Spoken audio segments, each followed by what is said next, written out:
Redeemer Seminary began as a seminary with a local focus.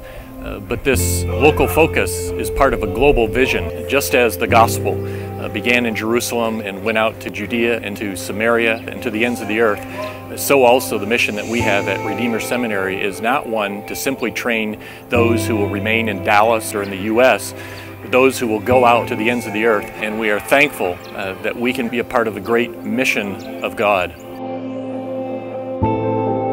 We started our trip flying into Dakar, Senegal. 6 in the morning, super early. We got into a crowded bus, drove through what seemed like miles and miles of concrete buildings. I just felt like I was seeing suffering and hopelessness everywhere in that city. When I got to Senegal and the streets were made of dirt and the trash was piled high, it kind of just destroyed what I pictured I was coming into. Dakar has been described as dark and unforgiving. The first people that greeted us were actually trying to sell us something very aggressively. That was a little disconcerting for us, and of course when you come on a mission trip you want to relate to people in a very real way. I think we were all so tired. It was a real challenge to remember why we were even here.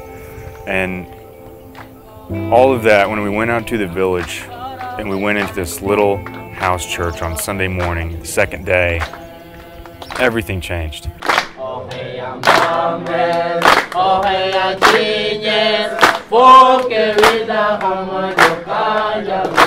The day we left Dakar, we decided to leave for a small village.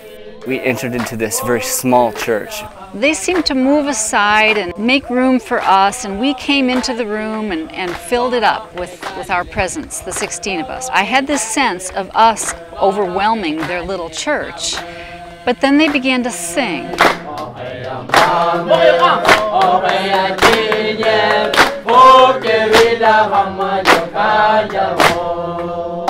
Their singing was so beautiful and so filled the room that we became very tiny and they were filling the room with their worship.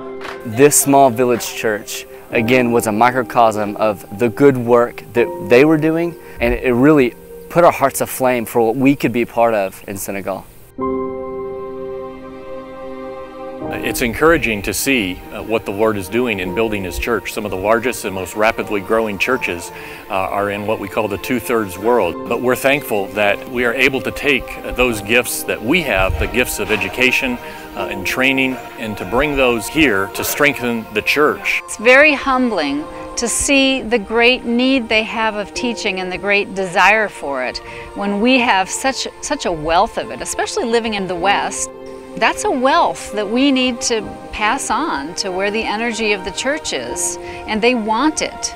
We had these pastors greet us. They were sitting around in these chairs and eager to hear the Word of God, eager to hear these pastors, these professors, these seminarians.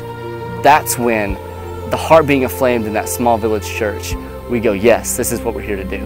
I had the opportunity to teach the collected pastors and their wives. It was one of the most humbling experiences I've ever been a part of. It was very challenging because the words that I've been accustomed to use didn't mean much. You can't just come in and be ready for ministry and go for it right away. Sometimes you have to really understand the culture and understand the language. And I think one thing it really challenged me with is how cross-cultural communication is much easier said than done, and that it really has to be wrestled with. In a way, we don't know where our own blindnesses are, about what kinds of things would communicate to people of a totally different culture, what kinds of things won't communicate. One of the women, she said, we need someone like you to come every 2 months. It's just not enough every once in a great while.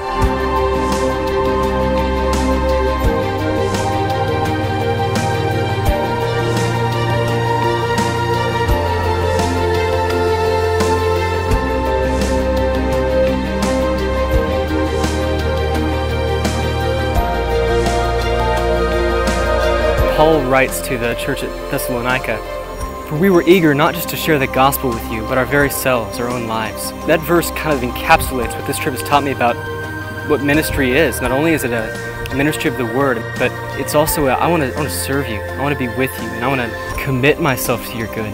I think going home, what the trip has taught me about ministry is really that ministry is not about me or my wise words, but coming with a demonstration of the Spirit's power. Going home, it's quite something to have made some personal connections with some Senegalese women. I count that as a great privilege to know these women and to know what their needs are. I was frustrated by the difficulty, the unfriendliness when I got here and the rejection. And honestly, I realized that is exactly what Jesus experienced when he took on flesh and became a man, that he stepped into a world that was unwelcoming and rejected him.